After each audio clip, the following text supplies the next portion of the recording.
რუსეთის პრეზიდენტი ვლადიმერ პუტინი ღაზის ირგვლივ დონალდ ტრამპის მიერ შექმნილ მშვიდობის ბორცში მიიწვიეს. ამბავს თეთრ სახლსა და კრემლში ადასტურებენ. ამ პროცესში ვაშინგტონმა უმცირე 60 ქვეყანა მიიპატიჟა. თითოეულის მხრიდან 1 მილიარდი დოლარის ოდენობის თანხის გაღებაა გათვალისწინებული ღაზის რეკონსტრუქციისთვის.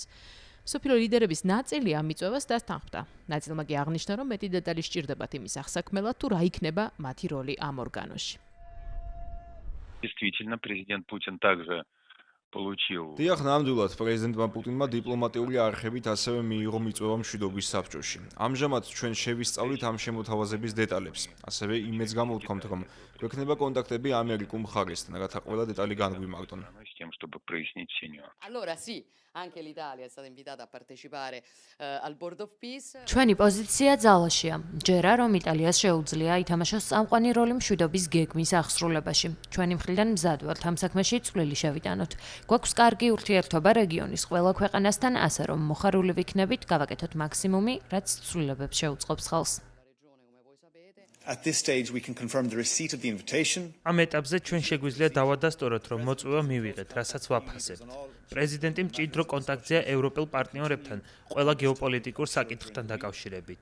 დისკუსიები გაგრძელდება ამ თემაზეც. ჩვენი მიზანია მივაღწიოთ მშვიდობას ღაზაში. ახალ კომიტეტში მონაწილეობაზე უარი უკვე განაცხადა ისრაელმა. იმ არგუმენტით, რომ ეს თელ-ავივის პოლიტიკას ეწინააღმდეგება.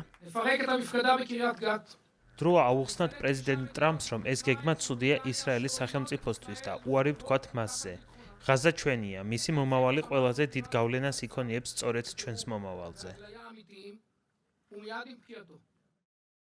საბჭოს სრული შემადგენლობის გასაჯაროებას ამერიკის შეერთებული შტატები უკვე უახლოესი დღეებისთვის აანონსებს. პარასკევს დონალდ ტრამპმა პირველი სახელები უკვე გააჟღერა. მათ შორისაა თვითონ, როგორც ხელმძღვანელი, ასევე დიდი ბრიტანეთის ყოფილი პრემიერი ტონი ბლერი, ამერიკის შეერთებული შტატების სახელმწიფო მდივანი მარკო რუბიო და სხვა არანაკლებ ნაცნობი პირები. ცნობილია, რომ მონაწილეობაზე უარი თქვა ემანუელ მაკრონმა. ეს კი ამერიკის შეერთებული შტატების პრეზიდენტმა პირველად მედიისგან შეიტყო. ასე თქვა, არავის სჭირდება, ოფისს ძალიან მალე დატოვებს. ასე რომ არაუშავს, მე შემიძლია 200%-იანი ტარიფებით დაუწესო მათ შამპანიურსა და ღვინოს, რის შემდეგაც ის შემოერთდება საბჭოს, მაგრამ რახან თქვა, რომ არ სურს მონაწილეობა და ვუშვებ, რომ თქვენ ეს ოდნავ განსხვავებულად მომაწოდეთ, არაუშავს, ოფისს რამდენიმე თვეში დატოვებს.